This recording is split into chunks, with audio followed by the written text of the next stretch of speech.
প্রতিবছর রমজানকে সামনে রেখে প্রয়োজনীয় ভোগ্যপণ্যের সংকট দেখা দেয় বাজারে। এতে ভোক্তাদের পণ্য কিনতে হয় বেশি দামে। যদিও আওয়ামী লীগ সরকারের পতনের পর গেল রমজানে স্বস্তি ছিল নিত্যপণ্যের দামে, যা অব্যাহত থাকতে পারে এবারও। কারণ রোজায় বেশি চাহিদা থাকে এমন কিছু পণ্য আমদানির জন্য ঋণপত্র বা এলসি খোলার হার বেড়েছে। এবার রমজান হবে আগামী বছরের ফেব্রুয়ারি মাসে।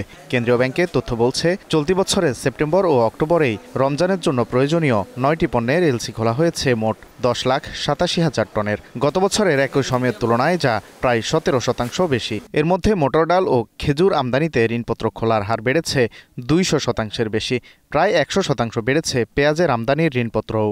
এলসি খোলার হার বেড়েছে রসুন, মসুর ডাল, সয়াবিন, ছোলা, আদা ও চিনি আমদানিতেও। কেন্দ্রীয় ব্যাংক বলছে, ডলারের সংকট না থাকায় চাহিদা অনুযায়ী এলসি খুলতে পারছেন ব্যবসায়ীরা। ফলে আগামী রমজানেও স্বস্তি থাকবে নিত্যপণ্যের দামে।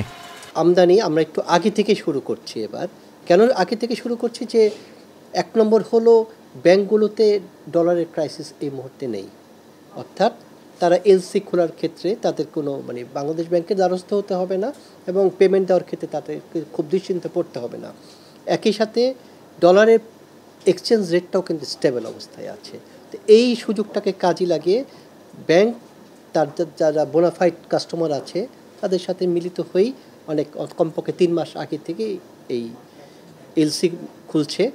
আশা করি যথাসময় পণ্যগুলো চলে আসবে এবং গত বছরের মতো আগামী বছরও আপনারা বলতে সাধারণ মানুষ ভোগ্যপণ্য একটি স্থিতিশীল দামের মধ্যে পাবেন। নিত্যপণ্যের আমদানির নামে যেন অর্থ পাচার না হয়, সে বিষয়েও কেন্দ্রীয় ব্যাংক নজরদারি করছে বলে জানিয়েছেন মুখপাত্র। কেন্দ্রীয় ব্যাংক হলো যে এই পণ্য যেগুলো ইম্পোর্ট করতে হবে সেই ইম্পোর্টটা ওভার ইনভয়েসিং হচ্ছে কিনা, যে প্রতিযোগিতামূলক দরে আন্তর্জাতিক বাজার থেকে আমদানি করা হচ্ছে কিনা, যেটা এর মাধ্যমে আবার কোনো মানি লন্ডারিং ইস্যু কিনা, এই বিষয়গুলো বাংলাদেশ ব্যাংক অ্যাড্রেস করবে। যদি ব্যাংকগুলোকে করা নজরে রেখে ব্যাংকগুলো যদি বাংলাদেশ ব্যাংকের পরামর্শ মোতাবেক আন্তর্জাতিক বাজার ঘেটে সবচেয়ে কম মূল্যে ভালো পণ্য যদি আমদানি করে, সেই ব্যাপারে বাংলাদেশ ব্যাংকের কিছু করার নাই। এদিকে রোজায় প্রয়োজনীয় পণ্য আমদানি সহজ করতে এলসি খোলায় নগদ মার্জিন তথা আমদানির আগে কিছু পরিমাণ অর্থ পরিশোধের নিয়ম শিথিল করেছে বাংলাদেশ ব্যাংক।